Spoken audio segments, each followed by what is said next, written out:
எல்லாருக்கும் வணக்கங்க. ஃபைனலாக AK64 படத்தோட ப்ரொடியூசர் யாருன்னு தெரிய வந்துருச்சு. ஸோ கிட்டத்தட்ட தலஜித்தோட அதிரடி முடிவு பார்த்தீங்கன்னா ப்ரொடியூசர் யாருன்னு உறுதிப்படுத்தியிருக்கு. புரியலையா? AK64 படம் கண்டிப்பாக தலஜித்தோட ரொம்ப ரொம்ப முக்கியமான ஒரு படம். ஏன்னா குட் பேட் அக்லி திரைப்படம் மிகப்பெரிய ஒரு வெற்றி படம். அதுவும் இல்லாமல் யாருமே எதிர்பார்க்காத இண்டஸ்ட்ரி பிளாக் பாஸ்டர் ஒரு வெற்றி படமா குட் பேட் அக்லி உருவானுச்சு. அதுக்கு முக்கிய காரணம் தலஜித் ஆதிக் ரவிச்சந்திரன் மேல நம்பிக்கை வச்சதுனாலதான். ஸோ கிட்டத்தட்ட இந்த படத்தோட ப்ரொடியூசர் யாருன்னு தெரியாம இருந்த டைம்லலாம் பாத்தீங்கன்னா ஆதிக் ரவிச்சந்திரனை தலஜித் கழட்டி விட்டாரு. வேற ஒரு டைரக்டரை இவரோட படத்தை இயக்கிறதுக்கு புக் பண்ண போறாரு, ஆதிக் ரவிச்சந்திரனோட லைஃபை காலி பண்ணிட்டாரு அப்படிங்கிற மாதிரிலாம் நிறைய பேர் பேசிக்கிட்டு இருந்தாங்க. நான் கூட ஆதிக் ரவிச்சந்திரன் தான் AK64 படத்தோட டைரக்டர்னு அழுத்தம் திருத்தமா இந்த வீடியோல தெளிவா சொல்லியிருந்தேன். நிறைய பேத்துக்கு இந்த வீடியோ போய் சேரவே இல்லை. ஓகே, அது பிரச்சனை இல்லை, அது அப்புறமேட்டு பார்த்துப்போம். ஆனா இன்னொரு நியூஸும் இந்த படம் சம்பந்தமா சுத்திக்கிட்டே இருந்துச்சு. அது கண்டிப்பா ரூமரான ஒரு நியூஸா தான் இருக்குன்னு நான் பெருசா எதிர்பார்த்தேன். நான் எதிர்பார்த்த மாதிரி நான் ஏமாந்துட்டேன். ஏன்னா அந்த நியூஸ் ரூமர் கிடையாது, உண்மை. ஆமாங்க, தலஜித் இந்த படத்துக்காண்டி அதிரடியான ஒரு முடிவு ஒன்று எடுத்திருக்காரு. அந்த முடிவுப்படி இந்த படத்தோட ப்ரொடியூசர் யாருன்னு இப்ப தெளிவா நமக்கு தெரிய வந்திருக்கு. ஆக்சுவலா தலஜித் சினிமா இண்டஸ்ட்ரியில ரொம்ப வருஷமா இருக்காரு. நான் சொல்லி உங்களுக்கு தெரிய வேண்டியதில்லை. ஆனா எந்த ஒரு காலகட்டத்திலுமே பாத்தீங்கன்னா தன்னோட படத்தை தானே தயாரிக்கணும் அப்படிங்கிற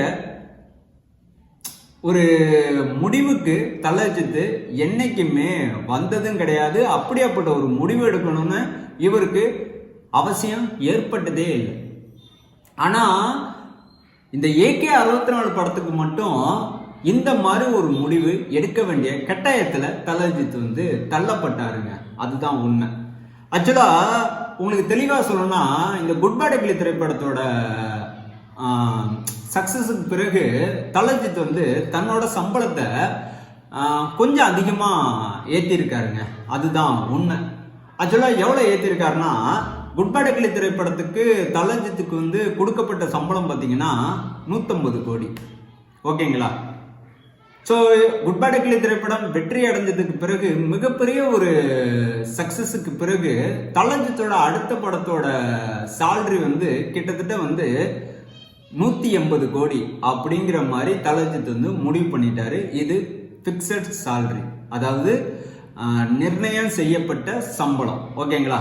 ஸோ 180 கோடி கொடுத்து என்னோட 64வது படத்தை தயாரிக்க எந்த தயாரிப்பு நிறுவனம் முன்வருதோ அவங்க கூட நான் டிராவல் பண்ணுவேன் அப்படிங்கிற மாதிரி முடிவு பண்ணிட்டாரு.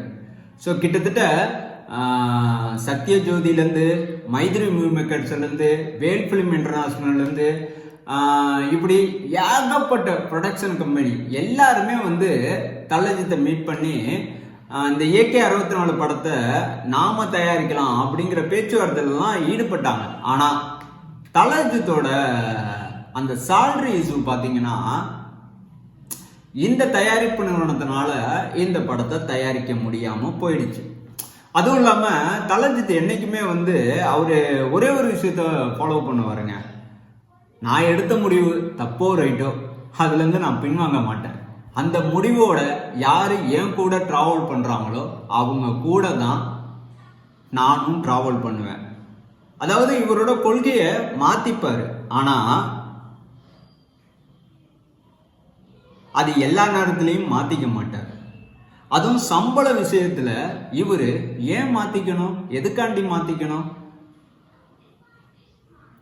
ஆக்சுவலா கொஞ்சம் யோசிச்சு பாருங்க. குட் பேட் அக்லி திரைப்படத்துக்கு பிறகுதான் தலஜித்தோட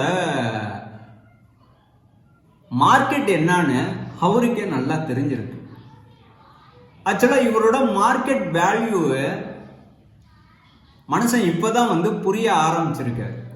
அதனாலதான் தன்னோட படத்தை யாருமே தயாரிக்க வேணாம், நானே தயாரிக்கிறேன், என்னோட படம் எத்தனை கோடி வசூல் பண்ணணும்னு எனக்கு நல்லா தெரியும், என்னோட மார்க்கெட் எத்தனை கோடி அப்படிங்கிறது எனக்கு நல்லா தெரியும், யாருமே என் படத்துக்கு பணம் போட வேணாம், யாருக்கிட்டையுமே நான் பணம் கேட்க போறதில்ல, ஸோ நானே என்னோட சொந்த காசுல என்னோட படத்தை தயாரிக்கிறேன் அப்படிங்கிற ஒரு முடிவு ஒன்று எடுத்திருக்காரு. ஆக்சுவலாக இது உண்மையிலே நல்ல விஷயம்தான். ஏன்னா அப்பதான் வந்து ஒவ்வொரு ப்ரொடியூசரோட அந்த எப்படி சொல்றதுன்னா அவங்களோட கஷ்டங்கள் அவங்களோட சிரமங்கள் எல்லாம் தலஜித்துக்கு அப்பதான் புரியும். அதுவும் இல்லாம தன்னோட படத்தோட வேல்யூ என்ன, தனக்கு எந்த அளவுக்கு மார்க்கெட் இருக்கு, தன்னோட படம் உண்மையா எத்தனை கோடி வசூல் பண்ணுது அப்படிங்கிறத இவரால இப்ப அக்யூரேட்டா கணக்கு போட முடியும். ஏன்னா இதுக்கு முன்னாலாம் பாத்தீங்கன்னா படத்துல நடிப்பாரு, சம்பளம் வாங்குவாரு, அந்த படம் வெற்றி அடையுதா தோல்வி அடையுதா, அந்த படம் மக்கள்கிட்ட எந்த மாதிரி ஒரு விமர்சனத்தை வாங்கியிருக்கு, ஸோ மக்களோட குறை நிறைகள் அவரோட படத்துல ஒவ்வொரு படத்துலையும் சரி செய்யவே மாட்டார். நடிப்பாரு, சம்பளம் வாங்குவாரு, போயிட்டே இருப்பாரு. ஆனா இந்த தடவை இப்படி எதுவும் இருக்க போறது இல்லை. ஏன்னா இவரே வந்து ஒரு தயாரிப்பாளரா உருமாறி இருக்கிறதுனால. ஓகேங்களா? ஆக்சுவலா இப்போ உங்களுக்கு தெளிவா புரிஞ்சிருக்கும் AK 64 படத்தோட ப்ரொடியூசர் யாரு அப்படின்னு. அதுவும் இல்லாம தலஜித் வந்து ஏன் தன்னோட படத்தை இவரே வந்து தயாரிக்கணும் அப்படிங்கிற ஒரு காரணத்துக்கும் பதிலும் நான் உங்ககிட்ட சொல்லிட்டேன். அதாவது கேள்விக்கு பதிலும் நான் உங்ககிட்ட சொல்லிட்டேன். இப்ப கேள்விக்கான பதிலும் உங்களுக்கு தெரிஞ்சிருக்கும், என்ன காரணத்தினால இவரு ப்ரொடியூசர் ஆனாரு அப்படிங்கிறதும் உங்களுக்கு தெளிவா புரிஞ்சிருக்கும். ஓகேங்களா? ஆனா இதுல ஒரு சின்ன ஒரு திருத்தம் இருக்கு. அதாவது தன்னோட படத்தை தலஜித் வந்து தயாரிக்கிறதுனால இவரே படம் சம்பந்தமான எல்லா வேலைகளையும் பார்க்க போறது கிடையாது. இவருக்கு பதிலா இவரோட மனைவி சாலினி மேம் வந்து பார்க்க போறாங்க. ஆமாங்க, சாலினி மேம் தான் AK 64 படத்தோட ஒன் ஆஃப் த ப்ரொடியூசராகவும் இருக்க போறாங்க. கிட்டத்தட்ட எப்படி சொல்றதுன்னா இவங்களோட மேற்பார்வையில தான் AK 64 படத்தோட வேலைகள் அனைத்தும் நடக்கும். அதாவது படத்துல நடிக்க போற நடிகர்கள் யாரு, படத்துல ஒர்க் பண்ண போற டெக்னீசியன் யாரு, படத்துல யாரெல்லாம் வந்து எப்படி எப்படிலாம் ஒர்க் பண்ண போறாங்க அப்படிங்கிற A to Z, படத்துல எந்த மாதிரி ஒரு VFX டீம் வந்து ஜாயின் பண்ணி ஒர்க் பண்ண போறாங்க, இப்படி ஏகப்பட்ட இன்ச் பை இன்ச் படம் சம்பந்தமான அனைத்து வேலைகளிலுமே வந்து சாலினி மேம் வந்து தலையிட்டு அவங்க ஓகே சொன்னதுக்கு பிறகுதான்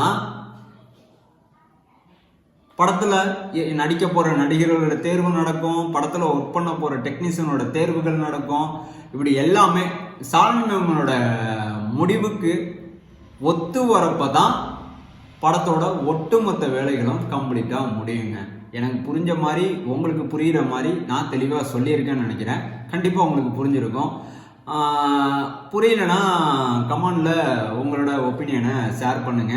கண்டிப்பா நான் அதை படிச்சு பார்த்துட்டு அடுத்த வீடியோல கொஞ்சம் குழப்பம் இல்லாம தெளிவா நான் உங்க முன்னாடி பேசுறேன். ஓகேங்களா?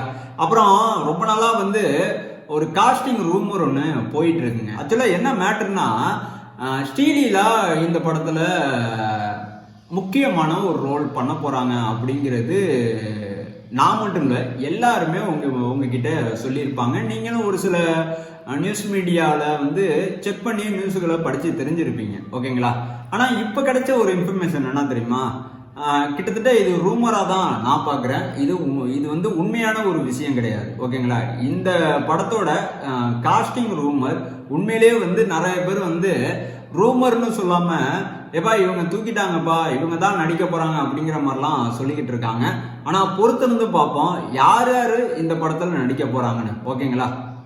ஆக்சுவலா ஸ்ரீலீலா இந்த படத்துல நடிக்க மாட்டாங்களாம். அவங்களுக்கு பதிலா கையடு லாகர் இருக்காங்கல்ல, அவங்க பேர் கூட எனக்கு சரியா சொல்ல வரல, ஆனா இவங்க நடிச்ச படம் எனக்கு நல்ல ஞாபகம் இருக்கு. இதே முரளி, டிராகன்.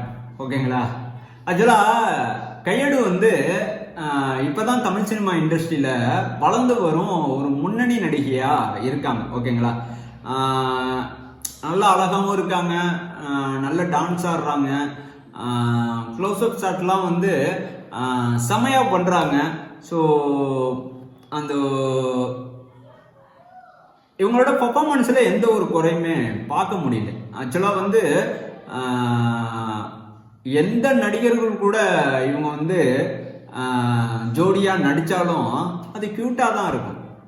அந்த வகையில கையடுவை வந்து AK 64 படத்துல ஒரு முக்கியமான ஒரு கீ ரோல்ல நடிக்க வைக்க முயற்சிகள் நடந்துகிட்டு இருக்கிறதா சொல்லிக்கிட்டு இருக்காங்க. அதாவது ஸ்ரீலீலா நடிக்க வேண்டிய அவங்களோட கேரக்டர்ல இவங்க நடிக்க போறாங்களாம். ஸோ ஸ்ரீலீலா நடிக்காம போனதுக்கு ஒரே காரணமா நிறைய பேர் சொல்லப்படுற ஒரு விஷயம் என்ன தெரியுமா? Date issue.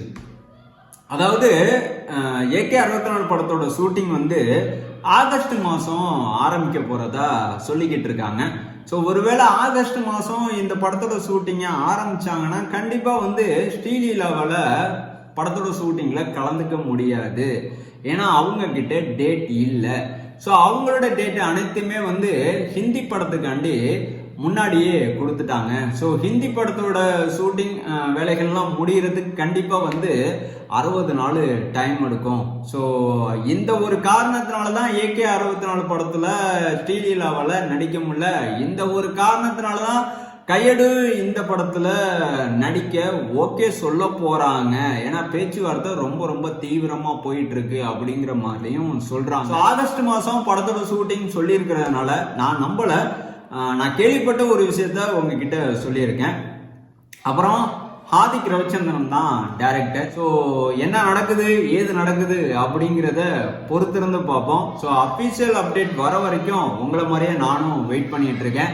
ஸோ இதுக்கு மேலே பேசுறதுக்கு எதுவுமே இல்லை. இந்த வீடியோ இதோட முடிஞ்சு. நான் உங்களை அடுத்த வீடியோவில் கண்டிப்பாக வந்து சந்திக்கிறேன். என் பேர் மணிகரி. தேங்க்யூ.